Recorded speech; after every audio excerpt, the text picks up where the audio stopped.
our retail executive panel. In the spirit of the theme of today, we're going to be doing a panel regarding innovating for the post-pandemic world. So I want to take a moment and introduce you to our panel members.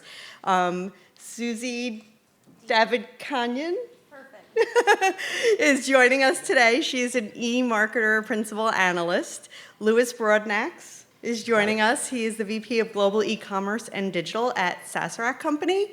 And Parag Shah is joining us, who is the VP Grocery Division of Wakefern Food Corporation. And I'd like to welcome our CEO of NetElixir, Udain Bose, who's going to moderate our panel. So thank you, everyone. And Udain? Thank you, Angela. Thanks a lot, guys. Some difficult questions. I know some of the folks have to step out for a call and they'll come back, but don't think that because you guys are here, they just stepped out. There's no correlation, I can assure you that. We know that's definitely what happened. So as we were discussing and planning for the panel, I think the topic is something which is close to, probably applies to everyone. How do you really rethink and re-innovate for the future, or innovate for the future, right? So as we were discussing, we came up with three broad themes. The first one is, how has the industry and the consumer behavior changed broadly in your industry? And how exactly have you guys coped with this change at your company? The second part was, what were some of the roadblocks, challenges that you really experienced that you were able to overcome, and how did the innovation process overall undergo a bit of a change as well?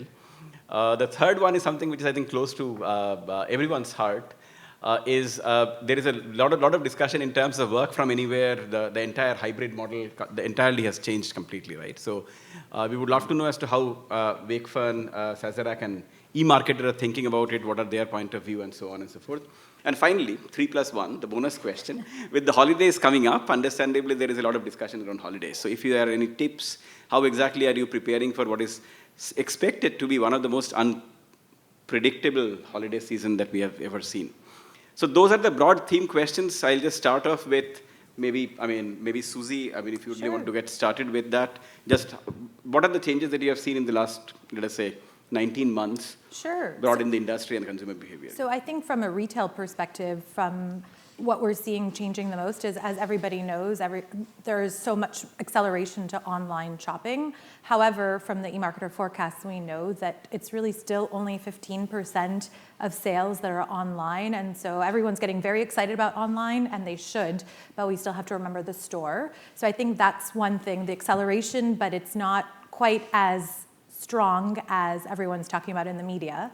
And the other thing is that we're talking a lot about new technologies and the consumer adoption of new technologies. And I think what's also important to know is that in my prior life, we tried a lot of different tech sort of click and collect models that didn't necessarily have adoption, because I think consumers just weren't forced to do those things. And then the pandemic brought on this, like, I don't have a choice, I have to do it. And so some of these technologies that are frictionful, like even just think about QR codes and the menus, like how often have you done it and it hasn't worked? Yeah.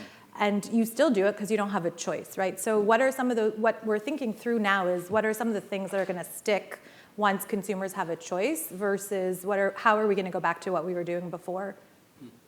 Interesting. Parag, Louis, anyone? Yeah. Thank you, Louis. Great thought, Suzy. In the supermarket industry, the last 19 months really feels like a decade.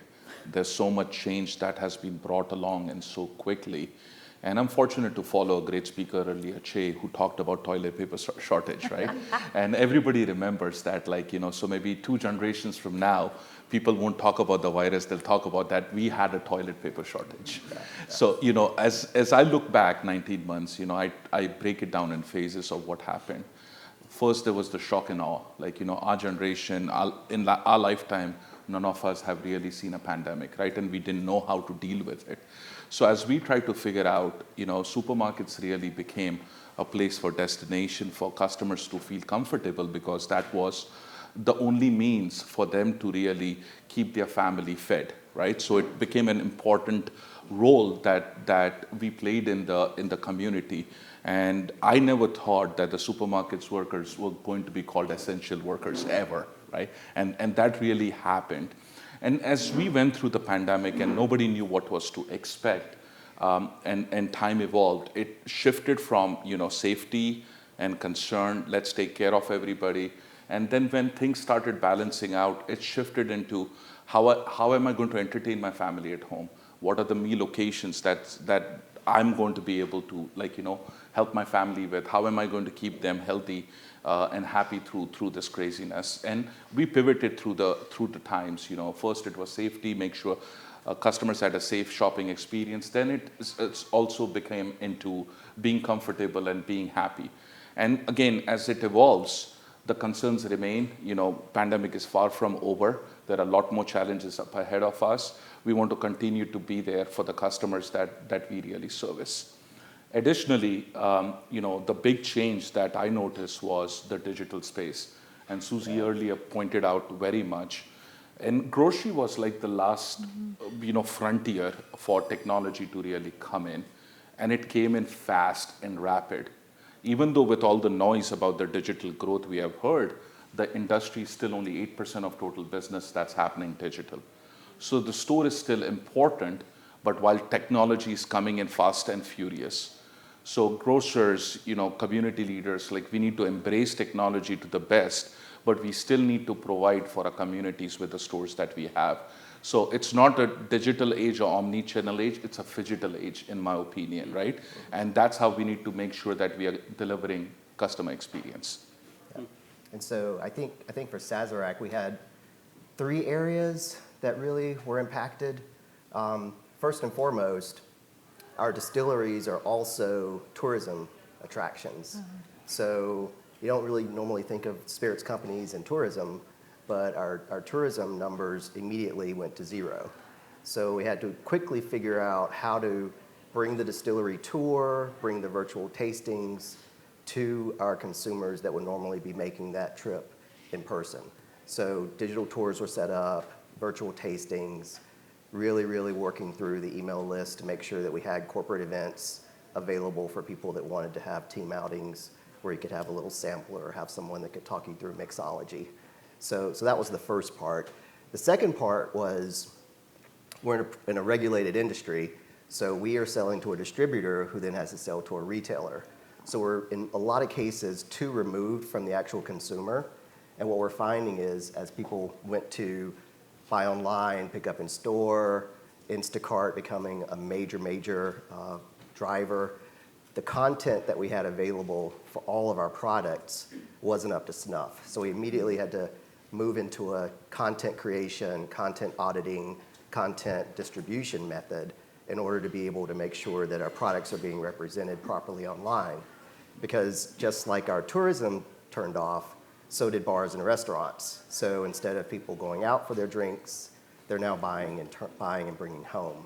And I think the third piece of that really came into new product development. In addition to our spirits business, our mixer and accessories business also picked up because everybody wants to now be their own home bartender. So in addition to being able to drive that business, more marketing for that part of the organization, just the education around mixology became another one that we focused on. Any specific consumer behaviors that you think will stick in your industry? Are more optimistic about that this is something that will continue as such? So I think that retailers were ready. They were ready with technology. It's just they didn't have consumers who were ready to adapt as quickly. The pandemic made them have to adapt. And I think that what's going to stick is consumers' willingness to be a little bit uncomfortable with some friction experiences if they see the light at the end of the tunnel in terms of convenience, right? Like speed and convenience are king. And so there will be some latitude.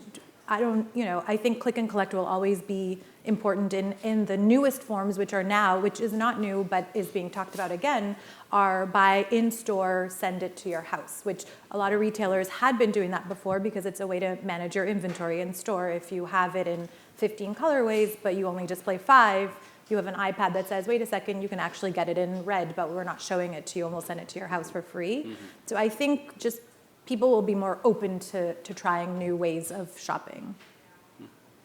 Anything specific, Parag and Louis? Yeah, from a food industry perspective, these are some big moments of time that are going to change consumers' behavior.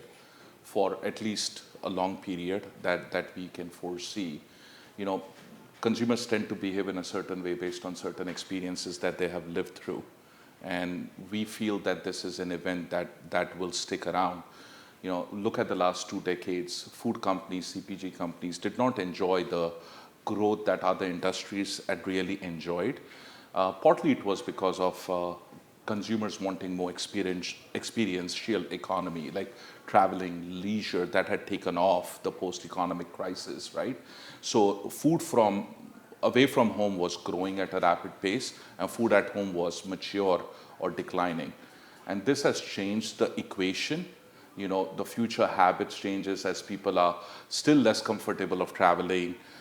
We don't know what this new variant is going to do and how long it will last. That will keep people more at home. And then third is work from home, and we're going to talk about that shortly, right? So, but that's also going to influence change. And also, when you have a memory of shortage, right, you never want to run out of it. So, I'll give you a fun fact. Prior to pandemic, there were 1.5 billion toilet papers stocked up in the American household. It's 3.6 billion right now. So technically, there's no toilet paper shortage. It's just not in the store, right. It's in the home, right? So those behaviors are going to last. So really, the call to the food companies and CPG companies is take this momentum, take it to your benefit, invest in your business, both in technology and in customer experience, so you can really win the consumer of the future and continue to innovate. I think this is probably more of a general statement. I think that the pandemic has brought an entirely new group of buyers to this online space. And I think it's brought an entire new set of exploration on purchasing. I think there were categories of products that people just did not feel comfortable or feel good about buying online, that now it's been opened up. And I think you'll see more and more people continue to try new products that maybe they wouldn't have tried to buy online before.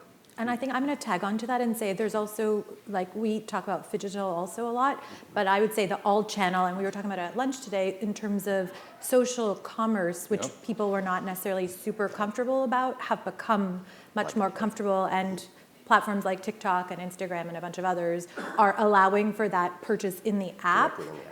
And I think we're getting inspired by what's happening in Asia in terms of live streaming. And so we were talking a lot about this at lunch around how that is probably the next thing that's going to happen, that people are just more comfortable. Who's watched a Twitch live stream recently? If you haven't, you have to try it at least once. And I think if we take the Asian influence, over there, snacks are a really big deal for live streaming. So that bodes well for you guys in your industries. Yep, absolutely. Very interesting. So in terms of the innovation process in your company, right, what changed? Did anything change specifically as you really sort of really look at innovation at your companies? I mean, I think more for, Louis and Parag, specifically this question. Yeah, I think it was just an acceleration. A lot of the plans we had in place had to get moved to the left by 12 months, 18 months. The content creation, curation, CRM in a much bigger way, a lot of virtual activations, so then the platforms behind that. The tourism platform for reservations had to get updated because now you've got a much, much higher volume of people coming through for online, where you didn't have those you had capacity constraints in person. Those were, I think, some of the big ones. And then just, I think Che mentioned it with some of the issues with toilet paper and why there was the backlog. We had such high demand for our bourbons now. We invested $1.2 billion in extra capacity to meet the demand going forward. So when you start talking about capital expenditures, those are the types of things that now are being put in place. Parag, anything specific? Thank you, Louis, for investing. I'm a new partner. There you go. So you can thank me for that, right? From innovation, right? One thing we really learned that we cannot stop. We had to put everything on acceleration, and it was not only about product; it was about processes and consumer experience and in store. So really, after the shock and awe of the pandemic started really died down a little bit, we put our focus really all over the business priorities. We started launching new items. We have launched over 500 new items in our own brands, Bowl and Basket and Paperbird, giving a little plug for the brands of my organization. There you go. But we continued doing it. And even CPG companies realized that as customers are home, they want to try new stuff, and they started launching new items as well. And that became a big part of the growth as we see in the future. And then store experience, easier checkouts, self-checkouts, right? Where customers are feeling safe. BOPIS, where you order online and you just pull it up in your curb and somebody really puts it in your trunk. We saw tremendous growth in that space, so we had to make significant investments real overnight. But one biggest investment we had to make was in supply chain. And the shock that it created, because frankly speaking, whether it is the just-in-time principles or any other scientific things we have learned over the last several decades, under the veil of cost efficiency, every company was taking cost out of the system. So you are operating at 99, 100% levels. When you get hit by an unexpected shock, it fails, right? Yeah. And you have to quickly adapt. And as good as technology is, it cannot perform as well without human intervention. So we saw early on where companies created manual overrides, ended up performing better to meet their customer needs than letting the system really drive it. So we had to really constantly rethink on what supply chain looks like, how we're going to continue handling that. So that investment was, I believe, big. And it's going to take a long time for us to get those capacity, like Shay said and Louis said. Those investments take a long time to come to reality and get the benefit out of it. But I think in 24 months, 36 months, our supply chain should be as good as it's ever been. And rest assured, I don't think so there will be a food shortage long term. Fingers crossed. Awesome. So again, moving on to the industry specifically, Parag, were there anything specific in the industry that you would really sort of call out as an innovation which happened in the last 18 months, which was quite remarkable? I think it is the adoption of online business, both from a consumer perspective and from a business perspective. Talking about Wakefern, we overnight expanded the number of stores that were offering shop online and pick up in store or delivery. We expanded our relationship with Instacart. We expanded the different things that we were doing on that space. And consumers also got attracted to it, right? Shopping mobile, shopping online. We kept on seeing a generational divide, and it was always felt that it was a younger generation who wanted to buy groceries online. But pandemic kind of influenced even the older generation to try it out, and some of these behaviors will stick for a long period of time. So I believe that was one big shift that the industry has seen. And some businesses will go in that direction a lot faster than others. But we are going to see more technological innovation in the food space than any other industry in the upcoming months, right? The advent of micro-fulfillment centers or major fulfillment centers, and Wakefern has opened up about 3 different locations in the last 12 months, servicing our stores so that we can meet online demand. I know the other industry leaders have done the same thing. So you see this cross-functional growth of different technology coming into the business and just powering it up. As simple as savings through coupons, right? Grocery industry is known very well for a paper coupon. Either you get it through your Sunday mailer or you get it in the circular. That has become digitized. There's been a 50% reduction of mail-in coupons to digital coupons. So there's been such an acceleration. So the world is still going to continue to mature in the digital phase, but I still strongly believe, like I earlier said, you're going to see a lot more phygital experience rather than just a digital or an in-store experience.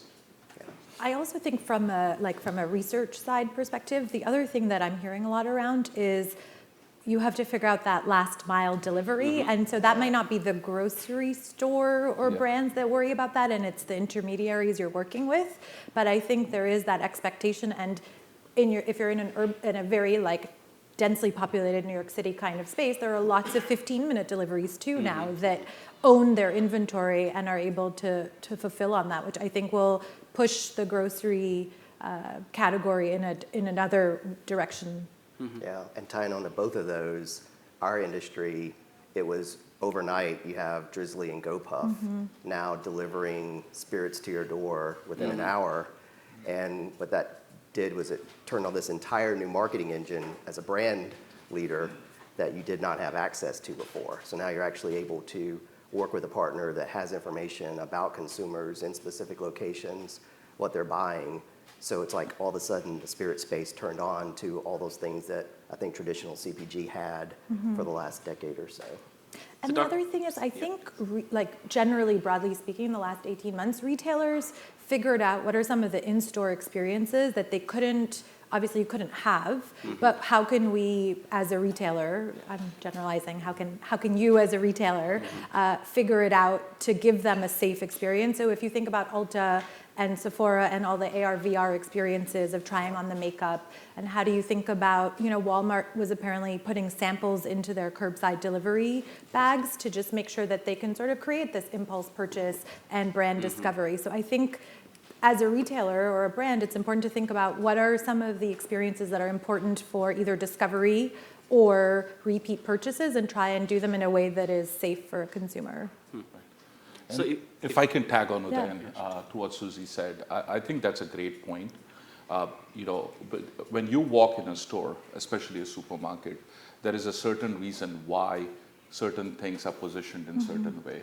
So if you take the snacking aisle, right? Like, there's potato chips, there's tortilla chips, there's pretzels, there's salsa, and then dips are in another part of the store, and then, hummus is another part, and there is 500 calories right there. Exactly. So when you really look at it, it has been segmented by product type. But today, consumer is not only shopping by product type, but they're shopping by occasion type, usage type. So when they think about snacking, it's beyond the items that we know the snacking is known for, right? And they want to really shop for a whole experience, whole event, whether they're hosting a family get together or they want to put something together for the kids, for the lunch boxes now that kids are back to school. So digital is allowing us to test out visual merchandising in a digital space lot quickly, lot easily, and that will become the learning platform for trying new things in store. So I can foresee a world where snacking is not done by pretzels and potato chips, but in a stacking occasion, right? You are having a taco night. Yes, what it should look like. You are having a Super Bowl party. This is what it should look like. Very, very interesting. Just a quick question. This is just a completely off question to think about. Instacart emerged as a massively important player. Yeah. Has it really changed the overall power dynamics within the entire value chain? I mean, has there been a value shift almost? Because Instacart has suddenly inserted itself as a pretty major player. So, I mean, has it really taken some clout off, let us say, in-store purchasing experience? I wouldn't say that. I think Instacart provided a necessary utility at the time of need, especially for organizations who didn't have a digital program ready to go. So they have a role to play. We offer Instacart at our organization as well. But long term, if you really think about it, what are the principles of what your organization really goes to the customer for, right? We believe in great value, great price. There's a cost for getting into Instacart service that the consumer has to pay. So that's a differentiator. So if you want convenience, you want some kind of delivery, then there is a cost element that you have to pay for. And that's what Instacart really does. I think the difference maker on the Instacart platform will be really advertising and first party data, right? And how they are able to monetize it and how we are able to use that to understand consumer behavior and be able to market against it. Awesome. Yeah. Michelle, you had a question? Yep. A follow-up question. I wondered, what do you think about the dilution of brands because of Instacart? So if I were locally, always go to my Safeway, like I was committed to Safeway, but now I have 15 grocery stores I can order from, and now they're kind of competing. I'm less attached to Safeway. Is there more of a dilution of commitment to different places, or would you say you still have a commitment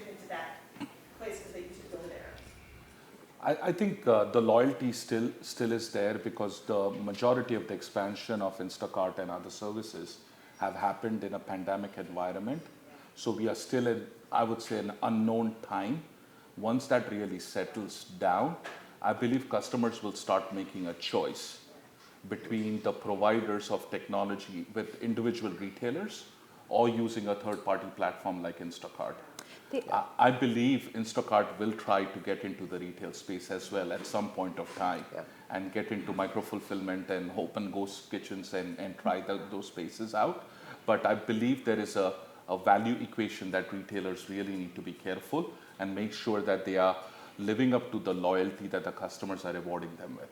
I also think you're a savvy customer, and Instacart happens to be in the news a lot, but Instacart, you either buy on Safeway and it's powered through Instacart, and then most people don't even realize they're using Instacart on the back end, or you're going to the Instacart app and then you're choosing based on whatever you're choosing.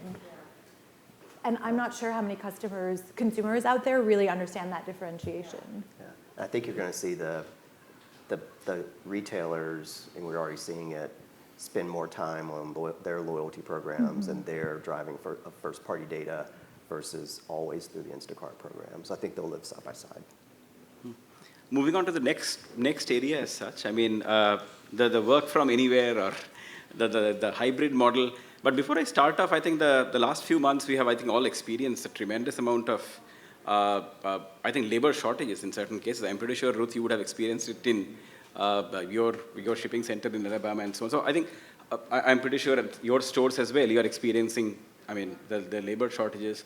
And at the same time, I think the overall work model has completely changed. So would love to know as to your thoughts and how the organization is thinking about it as well. Yeah, if I can start, I'll break it down into two pieces. One is the present reality of the labor shortage. I think that's real. That's become challenging. And that has become one of the biggest reasons why we are seeing supply chain shortages. And it started at the beginning of pandemic. First, it was people getting sick and having issues. And we had our fair share of associates who were impacted by coronavirus. And a couple of our facilities overnight went down. Literally, we could not use over 1 million square foot worth of space.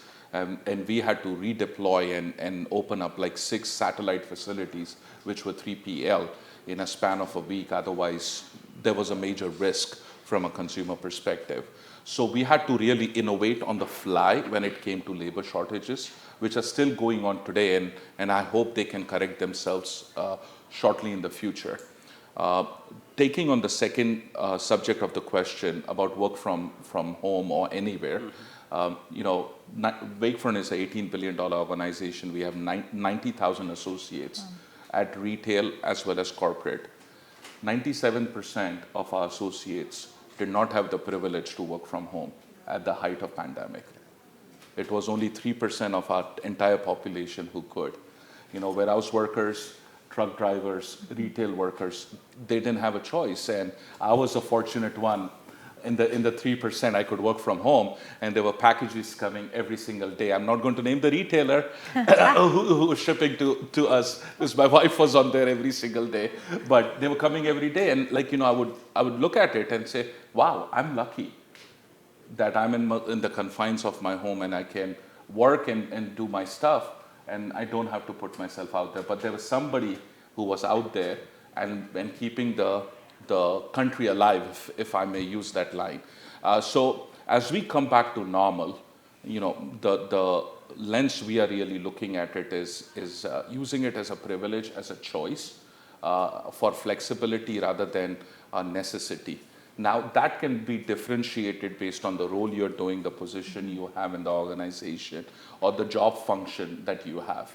There should be built-in flexibility, in my opinion, for certain roles that can work remotely, and that's fine. But for majority of the roles in our organization, it requires some kind of a human interaction. So a few months ago, we came up with 3C concept. We want to coach our associates by bringing them back, because that's important, because we need to make sure that we are continuing to be the best class organization to take care of our customers. We need to collaborate. We need to be there together, right? And just having this event together and having this conversation that we are collaborating It's like, for me, it is, there's an adrenaline rush for me. Like it's exciting rather than doing this remotely. And then it's connecting, right? And it's knowing your peers, knowing the place where you spend more time away from home doing the job and who those people are. So with the 3C concept, I feel that it's important for us to not forget the social side of working and keep that going while building the flexibility that allows you, while working remotely, to take care of your other personal needs, work-life balance and other stuff. Mm-hmm. Suzy, Louis? Yeah, I think we were also in a similar scenario where spirits was considered essential during COVID.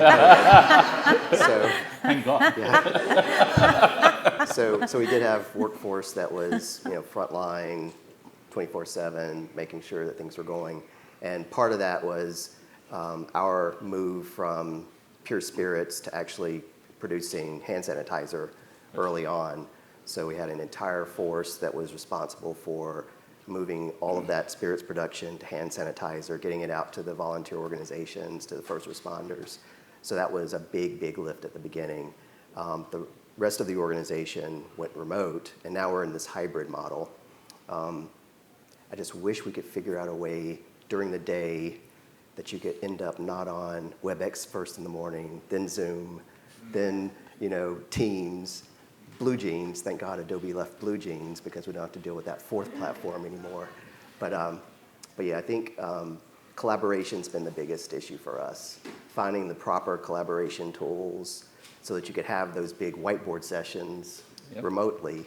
And also, when you have team members that are being hired over that 18-month period that have never had the chance to engage, never had the chance to interact with any of their coworkers. It's just, for us, that's been the biggest challenge, is how do you build the tech and the process and put that in place to allow better collaboration and teaming. Suzy? So I work at a research company, or at least in the research arm, so it's very different. We had a lot of remote workers. I was hired during the pandemic, all onboarded remotely, so the company has decided to be 100% remote and flex, so there is an office, you can go to the office if you want. Right now they don't anticipate that everybody's gonna run to the office, so there is no app that we have to fill out, but at some point, if too many people are going to go to the office, we're going to have to block our time. There's a lot of flexibility, which I think my team appreciates. It also gives us the ability to hire retail experts that don't necessarily sit in New York, that we wouldn't otherwise be able to hire if we needed them to be in the office. But I recognize that what I do is very different from a retailer job, that it is the majority are in the stores. I think the other thing I would say is we are trying to come up with ways to collaborate, and someone who also recently joined, eMarketer, brought Jamboard with her, and we've started using that. It's like sticky notes that you can put on, and it's, I think, really great. It's not quite like being in real life, but it's definitely easier than Excel. Mm-hmm. So I think about one of the things that we have been discussing a lot internally as well, like we started going back about 2 days to office. It's more of voluntary, but folks are normally coming in about at least one day, if not 2 days, right? So I think it has worked out well, but it's a fine balance, right? I mean, so you really have to have that collaboration, in-person meeting, and there is no substitute for that. Those water cooler talks and so on. It really helps you to be a part of the culture, and I know Michelle is sort of sitting here about the cultural part. I don't know as to whether Zoom can ever be a substitute for in-person. I don't think so. No. At the same time, I think also the pandemic has very clearly proven that we probably don't need to go to office 5 days a week. Yeah. Right? So there is, probably it will settle down somewhere in between. Where it will be, we'll see as to how it sort of pans out. I'm just curious on that question. Yeah. How do you see the best case scenario of having flexibility, but having some kind of, kind of structure? Yeah. I think that's the key, tension of losing people in the sense of motivation or commitment because of the flexibility. And we've seen good examples of how much your leadership style has changed to be both about flexibility, but also having a lot of check-ins. What's the right balance that you've seen in your different contexts in terms of that structure versus autonomy? For me, I think it's always even when it was in real life, it's more about the person and I know I haven't had gigantic teams, so if you have a team of 100, you can't individualize your leadership style, but when it's a small team, I think you can, and so being remote 100% just makes you think a little bit more, like this person needs to check in every other day because they're a little bit more junior and they need a little bit more help, or this person needs it once every other week and they're okay too. And so just trying to adapt and ask. I think it's important to just ask, what do you want?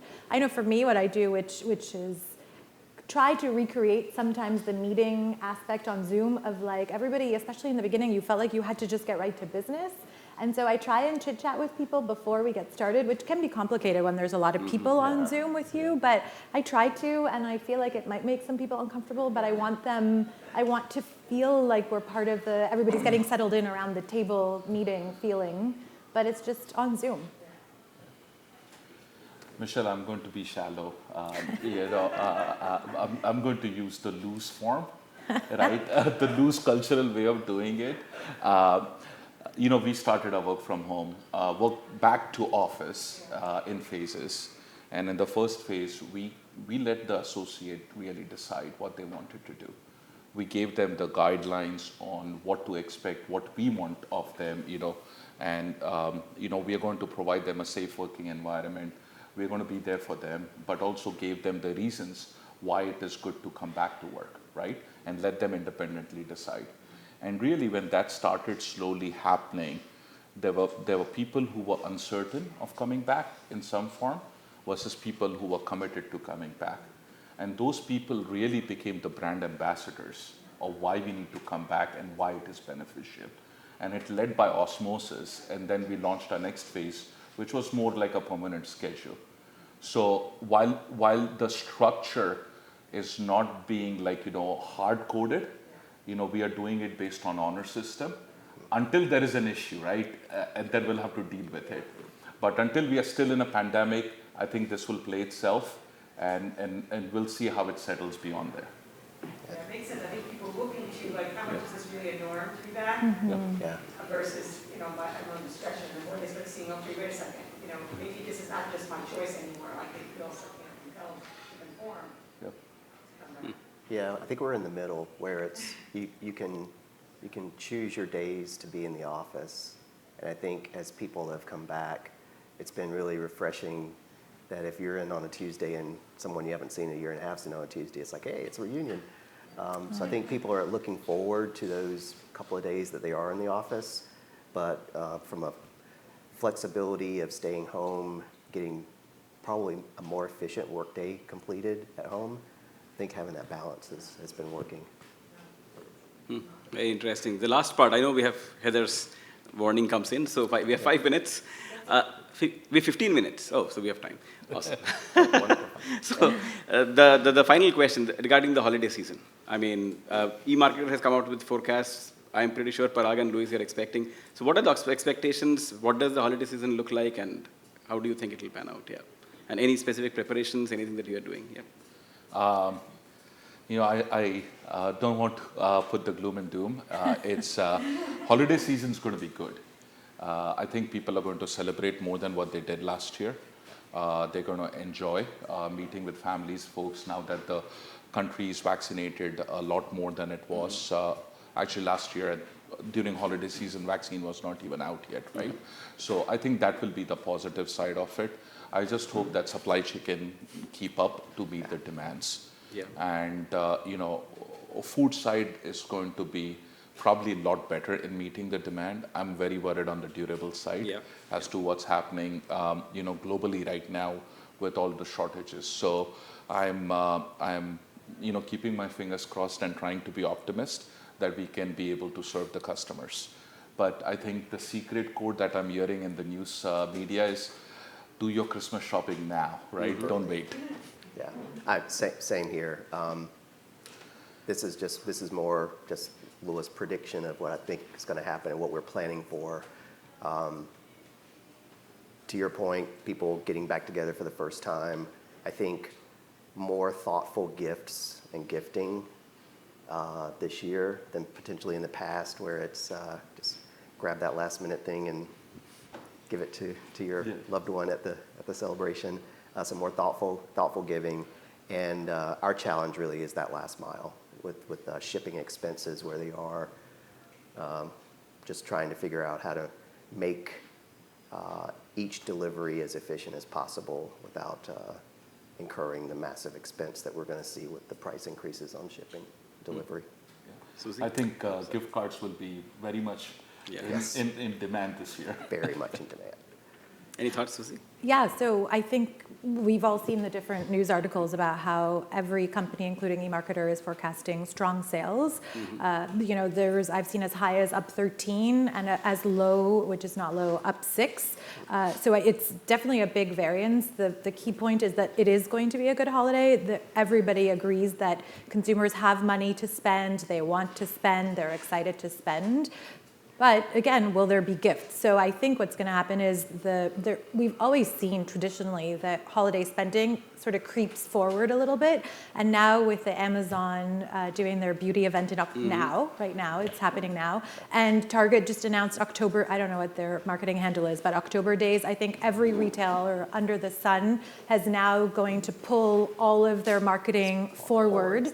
So instead of seeing, I think in the end, it'll still be the same dollar value that's going to be spent as forecast, but I think a lot of that will start to happen more in October. And when giants like Nike say, hey, buy your gifts early because we're worried about our own supply chain, then I think everybody's going to do it. So the shortages are going to happen in December, but I hope everybody's already bought their gifts. Well, we are the 6% guys, by the way, 6 to 13. So we are the most conservative so far, anyway. So anyway, we'll see. I saw, hey, Jonah, thanks for stepping in. So the last part is, I think that this is more of a question for you. I mean, is there any specific innovation that you would really want to see in the next few years? I think that was just a very personal question, but anything specific that you would like to see in the next maybe about 2 to 3 years? In the retail space? Any space, yeah, anything. I mean, I would love if we could all be able to get on planes that take us to places much faster. That probably is coming up, right? I think so, but I don't mean to Mars. I mean that I can go to Europe in an hour instead of 6. Yeah. I believe United is launching a Dreamliner in about a year. Within 3.5 hours, you go to London. Yeah. Oh wow. So that's supposedly coming up. So we'll see. Oh, so I'm such a good predictor. I know. That's the variant of Concorde. Right? That's Variant of Concorde, yes. Yeah.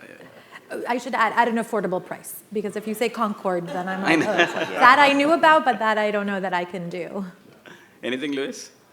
Selfishly, alcohol shipping to all 50 states. Oh, right. That would be a big one for us. Parag, anything? I think we just need to continue on all the great things that we have seen that technology has brought forward. There's so much advantage that it provides. The world has really become a smaller place, even though we cannot travel right now. So, whether it is payment technology or social commerce, there are a lot of virtues of those technologies, and I believe the growth will help the humankind, that much better. So, not one thing that I can pinpoint, but a lot of different things.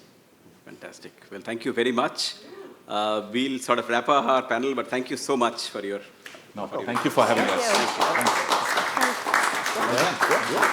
Thank you.